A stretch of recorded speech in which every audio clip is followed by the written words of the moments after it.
और ये बड़ी खबर इस बीच आपको बता दें, विवाद पर भारतीय टूर ऑपरेटर्स ने बयान दिया है। भारतीय टूर ऑपरेटर्स का कहना है कि बाइकॉट मालदीव का असर 20 से 25 दिन में दिखेगा। बाइकॉट का असर विवाद के बाद बुकिंग पर दिखेगा।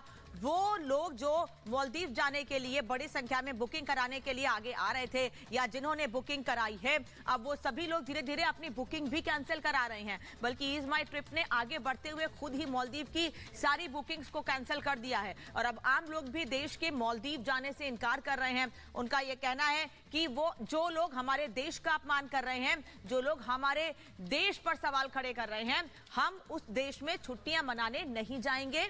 बता दें आपको कि मालदीव की जो आर्थिक स्थिति है वो बहुत ज्यादा पर्यटन पर निर्भर करती है और बहुत बड़ी संख्या में भारत से पर्यटक मालदीव जाते हैं। तो ऐसे में जब भारत के पर्यटक मालदीव जाने से पहले अपने टिकट को कैंसिल कराएंगे तो इसका असर सीधे सीधे मालदीव की आर्थिक स्थिति पर पड़ेगा। अब आपको ये बताते हैं कि लक्षद्वीप की खूबसूरती और मालदीव की घेराबंदी कैसी है। बेहद घृणात्मक और नस्लीय टिप्पणी की है अक्षय कुमार, ये कह रहे हैं, क्योंकि भारत से अब ये आवाज उठने लगी। वो कह रहे हैं कि सबसे ज्यादा टूरिस्ट मालदीव जाने वाले भारत से आते हैं और अक्षय कुमार ही नहीं बल्कि तमाम सेलिब्रिटीज ये बात कह रहे हैं। कंगना रनौत ये कह रही हैं कि घटिया और अभद्र नस्लवादी भाषा का इस्तेमाल किया गया है।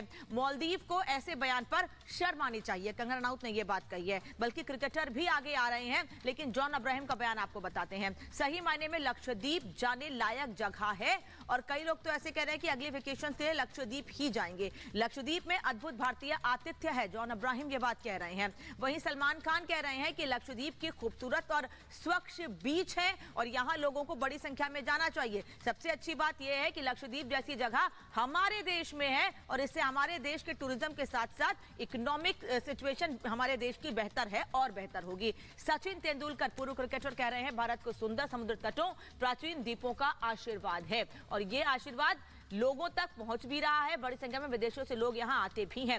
अतिथि देवो भव के साथ बहुत कुछ खोजने को है भारत में और इसीलिए दूर दूर देशों से लोग यहां पहुंचते हैं। वहीं सुरेश रैना कह रहे हैं, पूर्व क्रिकेटर #एक्सप्लोर इंडियन आइलैंड को चुने। उन्होंने बाकायदा एक हैशटैग बनाया और लोगों से अपील की है कि भारत के आइलैंड्स पर जाएं, उन्हें चुने। अनुभवों का जश्न मनाने, सराहना का ये वक्त है और ऐसे में अपने देश की उन जगहों पर घूमने जाएं जो अभी तक बहुत ज्यादा एक्सप्लोर नहीं हुई हैं और ऐसे में अनुभव करें, उस अनुभव का जश्न मनाएं और उसकी सराहना करें। सराहना करेंगे तो लोगों तक अच्छा मैसेज जाएगा। केवल देश के ही नहीं बल्कि दुनिया के लोग भी लक्षद्वीप आएंगे और लक्षद्वीप ही क्यों, भारत के आइलैंड आएंगे। एक और बड़ी खबर जानते हैं अंजलि से। तो क्योंकि देखा गया कि पीएम नरेंद्र मोदी ने लक्षद्वीप दौरे की अपनी कुछ तस्वीरें सोशल मीडिया पर शेयर की और इसी के बाद मालदीव और लक्षद्वीप की तुलना शुरू हो गई। हालांकि पीएम नरेंद्र मोदी के सपोर्ट में तमाम बॉलीवुड के सितारे उतरे हैं। देखिए 1 मिनट में पूरी खबर। प्रधानमंत्री मोदी ने लक्षद्वीप दौरे की तस्वीरें सोशल मीडिया पर शेयर की थी, जिसके बाद मालदीव और लक्षद्वीप की तुलना शुरू हो गई। इस बीच पीएम के सपोर्ट में बॉलीवुड के स्टार उतरे। सोशल मीडिया पर कई बॉलीवुड सितारों ने #एक्सप्लोर इंडिया आइलैंड के तहत लक्षद्वीप यात्रा अभियान शुरू किया। आपको बता दें कि पीएम के सपोर्ट में अक्षय कुमार, कंगना रनौत उतरे, तो वहीं अब बॉलीवुड एक्ट्रेस शिल्पा शेट्टी, जिन्होंने लिखा कि लक्षद्वीप की सुंदरता ने मेरी यात्रा लिस्ट में एक जगह हासिल की है। इसी के साथ बॉलीवुड एक्ट्रेस श्रद्धा कपूर ने एक्स पर लक्षद्वीप की तारीफ करते हुए लिखा कि सभी फोटोज और मीम्स मुझे अब सुपर फोमो बना रहे हैं। इस साल एक्सप्लोर इंडियन आइलैंड क्यों नहीं। वहीं बॉलीवुड एक्टर सलमान खान ने सोशल मीडिया पर लिखा कि लक्षद्वीप के सुंदर, स्वच्छ और हैरान